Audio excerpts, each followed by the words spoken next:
Welcome to Cricbuzz Chatter, end of day 2 of this test match. It's brought to you in association with Cricbuzz 11, the fantasy gaming app from the house of Cricbuzz. How are you feeling? Feels like a very long day. I just want to put it out there.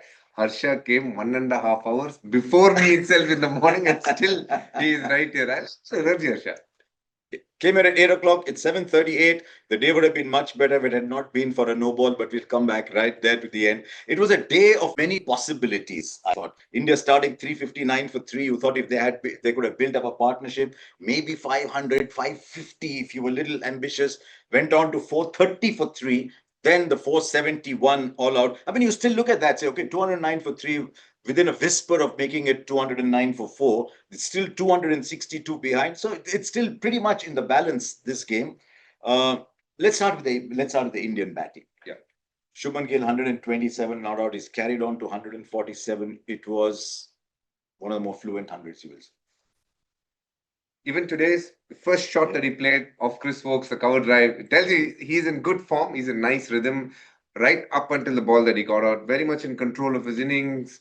And he was nice in his application. We spoke about that yesterday. For me, it's about him being a leader and stamping and asserting that authority. And that was very nice to see from a young man like him coming out here on an important series and making sure the presence is felt in the first innings of a series like this. I was a little surprised. Suddenly he was looking very composed. Suddenly went to play that big shot. I think he was aiming over mid wicket, and he just dragged the ball to that one fielder there. You know, that one fielder there reminded me a lot of being in DK's house. One person in a vast area, only one person there. If you've ever been to his house, it was like that. That over, it defended a couple of shots, but there was one that drifted. It just hit his thigh pad. Now that would have created the doubt saying, okay, let me just try and put pressure back on him, because till then he's playing him comfortably. That one ball would have said, okay, that's not bad ball on this pitch. He is a very repeatable ball for him. So he said, okay, for me to put pressure, let me step out and probably look to go over mid wicket because he had long on and deep square leg. And as luck could have it, he dragged his length back a bit. The ball bounced on him, and he still committed to the shot to go for it. In an ideal world, he'd have just waited and taken a single. But when you're batting on 130 plus, you're always going to feel like I can hit it. So he just went with that extra confidence. And that, for me, was the start of a bit of the word I should be using is some rich batting from India, where they thought it's okay, we're in a good place, let me play some shots kind of innings. That's how I felt. The millionaire there was Rishabh Pant. Because it was around this phase that he was hitting sixes.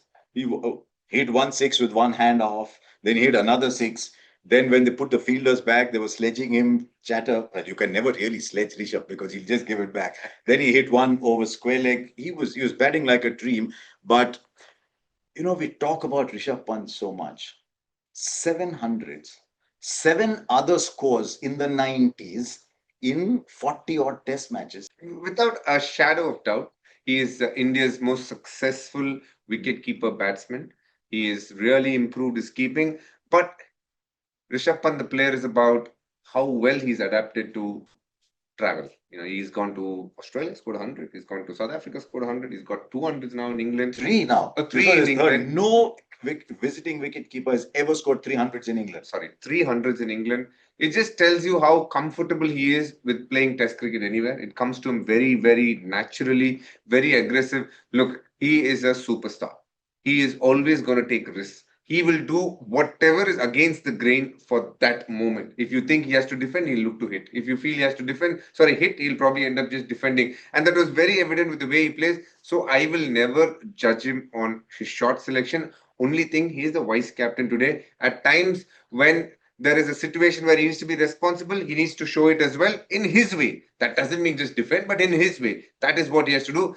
Anytime he gets out, he'll always look like, in this situation, why did he play that shot? But when we sit down and clap saying, wow, beauty, amazing, we should also say, this is how it happens when he fails. There are 2 moments. One was when he got back into his crease like he was playing kabaddi.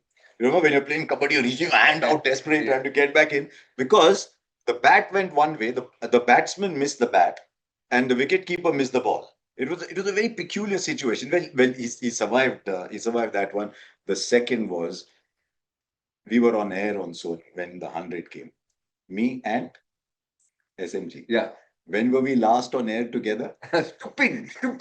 Today it became superb, superb, superb. But the thing you have to hand to SMG is he's willing to take it on himself. So I just looked at him and I said, lovely, lovely, lovely. And he said, yes, superb, superb, superb. But it was that kind of innings. There's something about Rishabh Pant that makes you want to keep watching. He engages you in the game and he can take the game away from you. We talked about his defense yesterday. It was a fantastic innings, and while he was at it, it really looked like there was a big score. So Rishabh Pant reached his Harsha, I summit. want to talk about something. There was a very interesting Oh, sorry, I phase forgot. of play when Ravindra Jadeja walked in. So Shubman Gill Yes. gets out, Karun Nair comes. I feel a bit nervous. Yeah, Poor thing, you have got yeah. a feel for him. Gets caught. Now Ravindra Jadeja walks in, and then Rishabh Pant continued in that tempo. But I think Gautam Gambhir spotted that he's probably playing a few shots too many and sent a message because it was drinks break. And soon after next over, again Washington Sundar came in with water. That means he doesn't need water in a place like England where it's not that hot. There was some message. It came and then he tried to defend and curb his instincts. It didn't come to him naturally. So it was a very interesting passage of play for me where Rishabh Pant probably didn't figure out how to find a way to stay there even when he was 100 batting. It's interesting. We had a very interesting chat with Cheteshwar Pujara today about batting with Pant. Correct. You know how it is, the Pant and Pujara. Even the finance minister once said economy should be like Pant and Pujara. Little bit of Pant, little bit of Pujara. He said he tried telling Pant initially when they were batting together, just play a little more responsibly, don't do that. And then he realized, he said, the moment I said that, I was getting into his head. So he said the only conversations used to be, is he getting drift? Is he bowling fifth stump line? How close is it to the off stump? Just to allow him to be in the right frame of mind to play his shots. And I thought that was very revealing because Pant and Pujara, as unlike each other as DK and me. One very flashy, good looking, smart Instagrammers, And that is social you. media And superhero. one, a very quiet South Indian who's living in Chennai close to the beach without much action. I am the one who had the masala dosa for dinner yesterday. Okay, sorry, small digression with DK, it always happens. Before you were born, there used to be all movies used to be 35 millimeter, 35 movies. Correct. Then Sholay and all the other movies are at 70 Nice. We had a big new theater in Hyderabad called Ramakrishna Theater with 70 Immediately, as soon as that happened, the dosa makers started making big dosas and calling them 70 dosas, like CinemaScope, 70 dosas. The dosa I had yesterday in this restaurant called Tharawat was not 70 It was wide screen with enough food, enough the masala in it. It was an IMAX screen, basically. It was complete As IMAX. big as a screen. Correct. So I am the simple one who eats masala dosa for dinner. You're the one who wants the fancy I Italian feel restaurants. you're becoming too clever as you're growing older, sir. Nowadays, you don't talk about dessert, you only talk about main course. That is too much, I feel. Your strength is dessert. I keep telling you. Like Rishabh Pant reached his summit, a lot of you too can do that. All you need to do is take part in the exciting contest on the Cricbuzz 11 app. Remember, you can play for free and you can stand to earn a lot. I love fantasy gaming myself because it allows me to be in the game and allows you to make your own decisions and then see how they pan out. So you can earn big as well and reach a summit much like Rishabh Pant did today. While a lot of the things came good, there were two things I want to specifically mention. The sorrow in my mind at having to call Karun Nair getting out. It was a fantastic catch. You might look back and say, on a day when catches were not held, why did it have to be me? He's waited so long for this, and it came as part of a collapse, really. 430, you lost 7 wickets for 41, and all of a sudden, you're not thinking 520, 530, you're thinking 470. It's a big lesson for a lot of the top order batters to make hay while the sun shines is literally very true in England because the moment Shubman Gill played that shot, a little bit of cloud cover did come in, things changed on its head. Started swinging, and it was only a matter of few overs before the tail was blown away. And even the middle order batters, the likes of Rishabh Pant and Karun Nair, one false shot here and there, and things change on its head where they could have easily cruised to a 550, 575. They got bundled out within 41 runs for 7 wickets. So it is a lesson. It's good that it's come early in the series, something that they will learn and think, okay, when we are on top, let's stay on top for as long as possible. 300s, three ducks in the innings. Still, look, 471 is a very good score, make no mistake. But when you look at 471, you can either say what it could have been and feel disappointed, or you can say, what do I have? And still feel good about the fact that you've been put into bat and you made 471. But look at the halfway point on that card and see what comes below. So many times you need that 12s, the 17s, the 11s, which all add up along with a batter and you get 60, 70 more. That wasn't to be, but you've got a lot, England. The one thing you, with Ben Stokes as captain is they're always in the game. And I thought he was the best bowler, which is a bit hard on England if your batting all rounder is your best bowler. But he was easily the best bowler. You look at Josh Tongue and say 4 for 86, yeah, but he got a lot of wickets at the end. It was really Ben Stokes who was the number one bowler.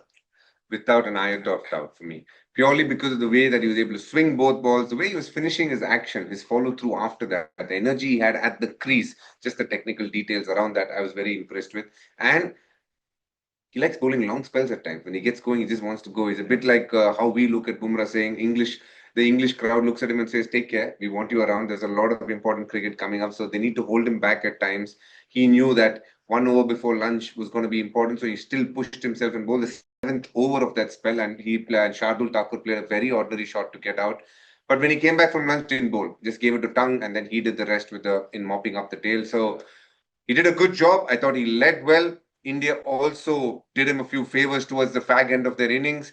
But all in all, it was a bowling effort which was completely dominated by Ben Stokes. Even though Tongue has got 4 wickets, it was just blowing away the tail. But the main major work was done by Ben Stokes. Yeah, Michael Vaughan keeps saying that while he's captain, you must have somebody in the team on the field who'll keep tapping him on the shoulder and say, Ben, enough. Ben, enough. Because he likes to be in the game, is full of energy, likes to be in the game.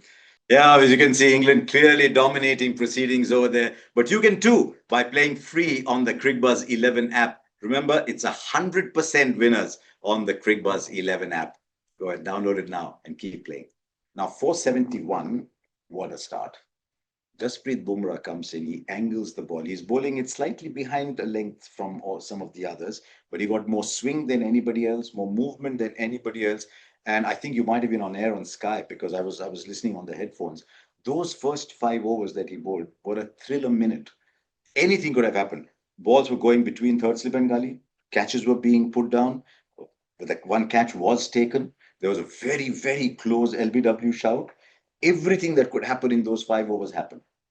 I was just keeping a track of his overs in terms of the number of opportunities he created. Yeah. And you got to also understand context here. The other bowlers hardly created an opportunity at that stage. He was looking otherworldly, and the other bowler was looking pedestrian, for lack of a better word. And it was evident. He was swinging the ball both ways, using the crease. And thriller minute is a nice way to say it. It was beautiful to watch.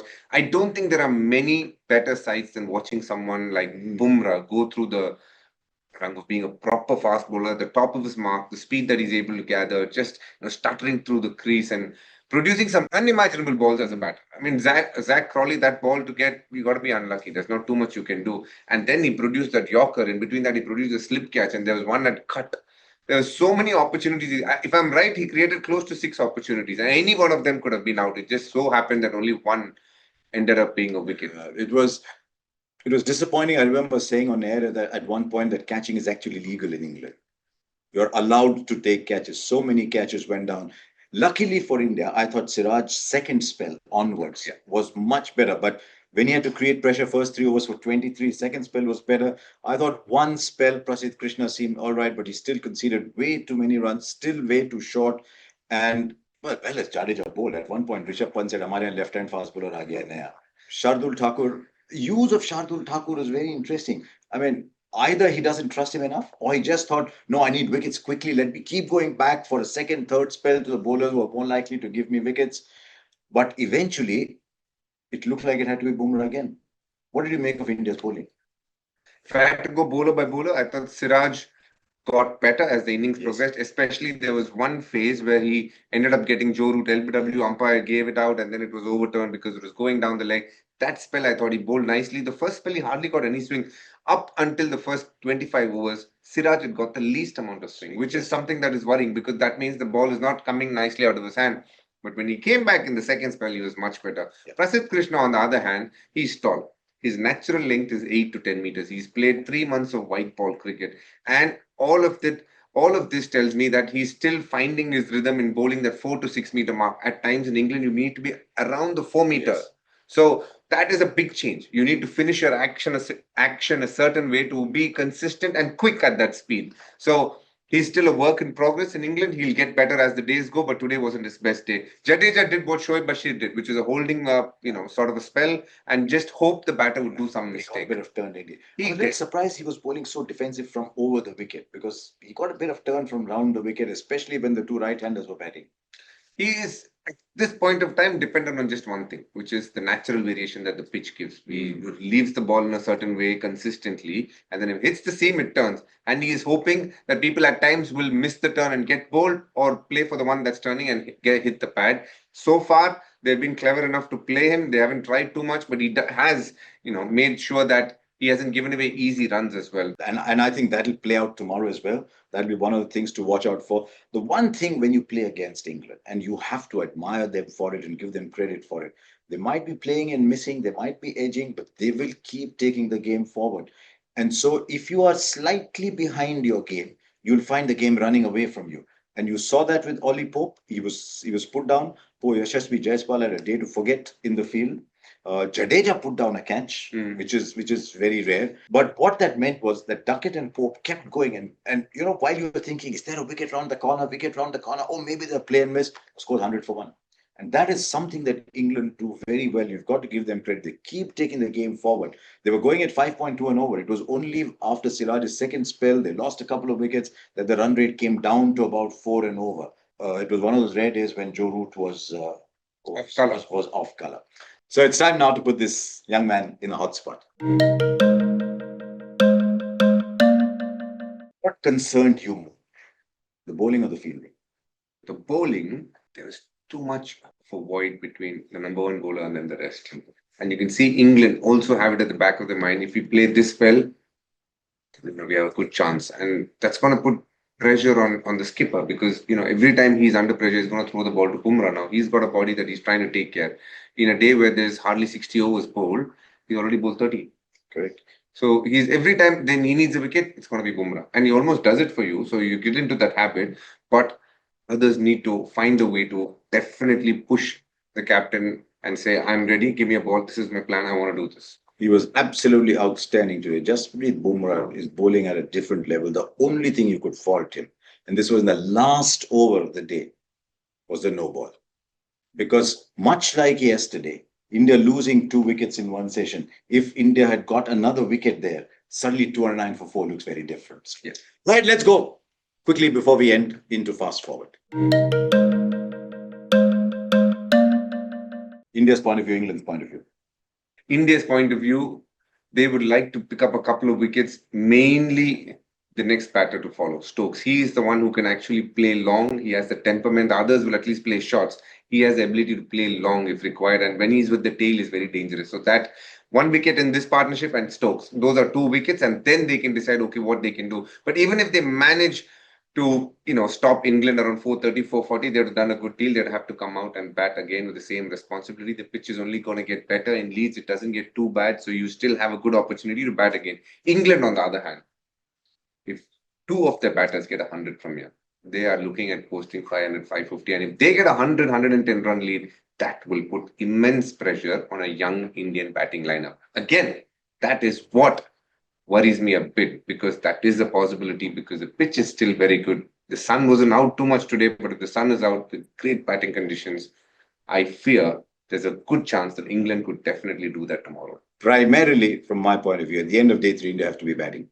If England are batting at the end of day 3, they're already leading by at least 70, 80, if not 100 runs. So from my point of view, India have to be batting at the end of day 3, but this game is moving ahead fairly quickly now. So there you are. Thank you very much for watching Cricbuzz Chatter in association with Cricbuzz 11. Do download the app now and start to play. And we'll be back with you tomorrow, me and this young man. Hopefully, he'll be a little more respectable and he'll stay with the dosas and not with the desserts.